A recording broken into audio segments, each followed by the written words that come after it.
एक है कि एसएफसी जो बिहार में है, लगभग 20,000 मजदूरों के हकमारी करने का काम कर रहा है। 2017 के अक्टूबर में इसका 9 रुपया 10 पैसा पर बैग किया गया और अभी कुछ मजदूर साथी आए थे कि इसको सरकार इम्प्लीमेंट नहीं कर रही है। अक्टूबर में यही बढ़कर 9 रुपया 20 पैसा प्रति बैग उनको प्राप्त होना है, जो नहीं मिल रहा है। ये न्याय उचित नहीं है। दूसरा एक महत्वपूर्ण विषय आया है कि ओबीसी कमीशन, जिसको ईबीसी के तौर पर नीतीश कुमार जी ने यहाँ गठन किया था, आज के तारीख तक चुनाव भी नगर निकाय के खत्म हो गए, लेकिन आज तक किसी को ये पता ही नहीं कि उस आयोग के रिपोर्ट में आया क्या। रिपोर्ट नीतीश कुमार जी की सरकार ने आयोग बनाया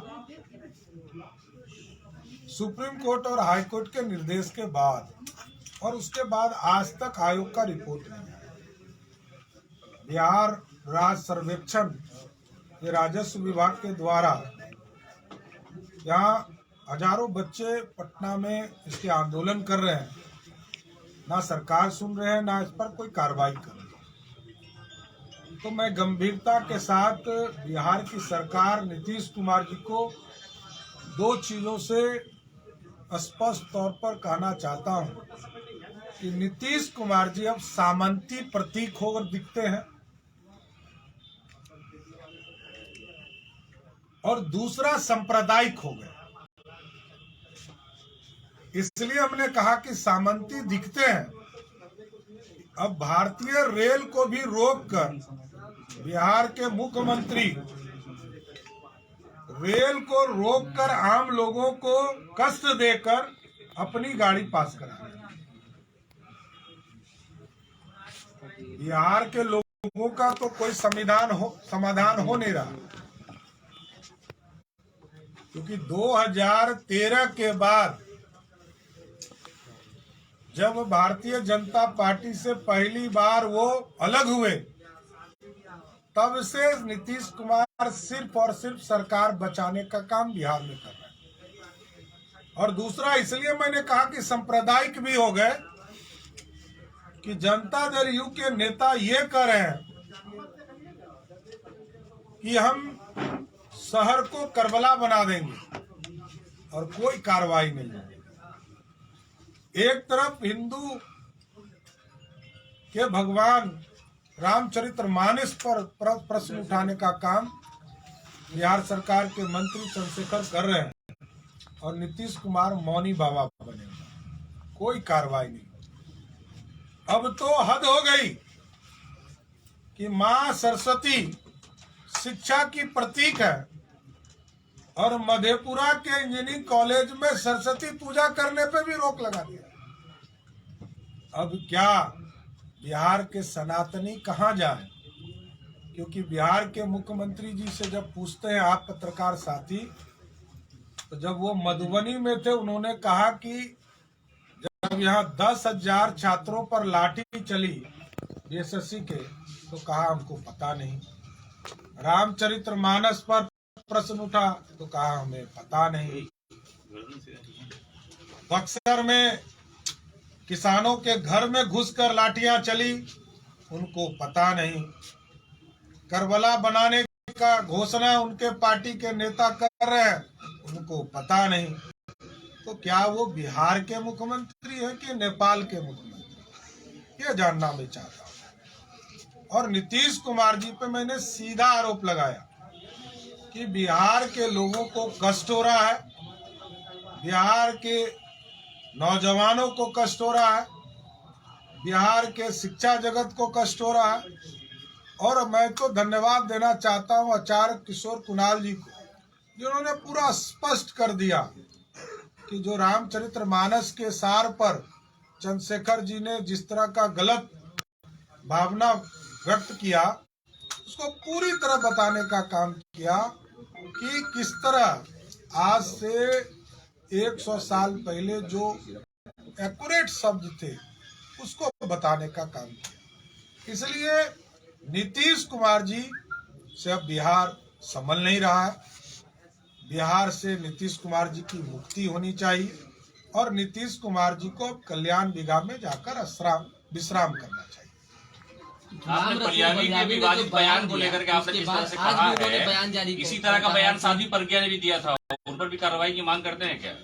देखिए, मेरा स्पष्ट तौर पर है, बिहार के मुख्यमंत्री नीतीश कुमार जी ने जो बातें रखी है बिहार में, और हम तो सबके साथ सबके विकास सबके प्रयास की बात करते हैं। कोई गलत कहता है तो भारतीय जनता पार्टी बड़ा स्पष्ट तौर पर चीजें कहती है कि वो गलत कह रहा है, लेकिन बिहार के मुख्यमंत्री कहते हैं कि हम सेकुलर हैं, सबका साथ लेकर चलते हैं, हम सुशासन स्थापित करते हैं। तो बिहार में क्या उनका इकबाल खत्म हो गया कि उन्हीं के पार्टी के नेता ये कह रहे हैं कि हम करबला बना देंगे, और दूसरा रामचरितमानस को भड़काऊ कर रहे हैं। इसके बाद बचता क्या है? यहाँ तो बड़ा स्पष्ट तौर पर हम लोग का आरोप लगा रहे हैं कि नीतीश कुमार जी को दोनों पे कार्रवाई करने की हिम्मत क्या नहीं रह गई? हिम्मत नहीं है तो घर में आराम करें। तो उन्होंने कहा कि हम अपने धर्म के प्रति कट्टर हैं, अपने भगवान के प्रति कट्टर हैं, और आज भी वो एक्सेप्ट कर रहे हैं चीजों की कि उन्हें पता है कि हम करबला शहर को बना देंगे। तो क्या धमकी भरा लैंग्वेज है? क्या संदेश देना चाह रहे हैं आखिर देश भर में, बिहार में? हमने तो कहा कार्रवाई करनी चाहिए। उनके धर्म में क्या कहता है नहीं कहता, इससे हमको कोई लेना देना नहीं, लेकिन किसी शहर को कोई करबला बना दे, ये हम लोगों के रहते हुए, भाजपाइयों के रहते हुए संभव नहीं है। बड़ा स्पष्ट जाने, भारतीय जनता पार्टी सबका सम्मान करती है, सब में विश्वास करती है, लेकिन कोई एक तरफा कोई कार्रवाई नहीं कर सकती।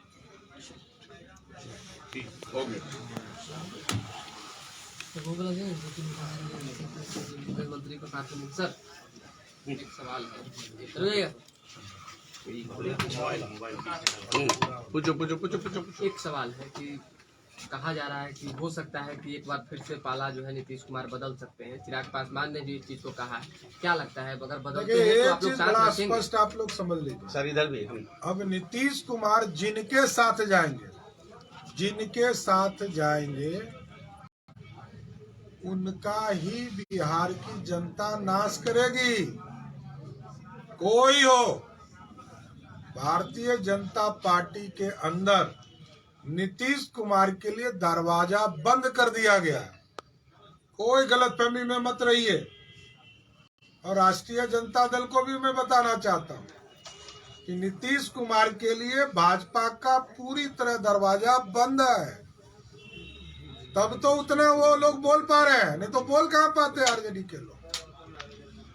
आरजेडी के लोग इसलिए बोल पा रहे हैं आज क्योंकि वो जान चुके हैं कि अब भाजपा नीतीश कुमार को अपने साथ नहीं लेगी। बिहार में आप लोग विपक्ष में हैं, इकलौता कह सकते हैं कि 24 के चुनाव में आप लोग बढ़ गए हैं। भाजपा लोजपा रामविलास आप लोगों के साथ है, तो महागठबंधन की अगर गठबंधन की बात होगी तो चिराग पासवान को कब मतलब कि आधिकारिक तौर पे रखेंगे बिहार में? देखिए, कुछ चीजें हमारे राष्ट्रीय नेतृत्व करते हैं, लेकिन हम बड़ा स्पष्ट है कि 36 से अधिक सीटों पर हम चुनाव लड़ेंगे, और 40 की 40 सीट इस बार जीतना है।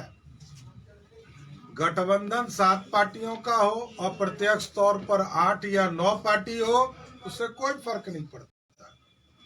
नीतीश मुक्त बिहार बनाने में भारतीय जनता पार्टी के एक कार्यकर्ता लगेंगे, और भारतीय जनता पार्टी के नेतृत्व में 24 और 25 में अपनी सरकार हम लोग बनाने का काम करेंगे। आप लोग चाहेंगे जीतन राम मांझी और मुकेश सहनी भी आप लोग की तरफ आ जाएं?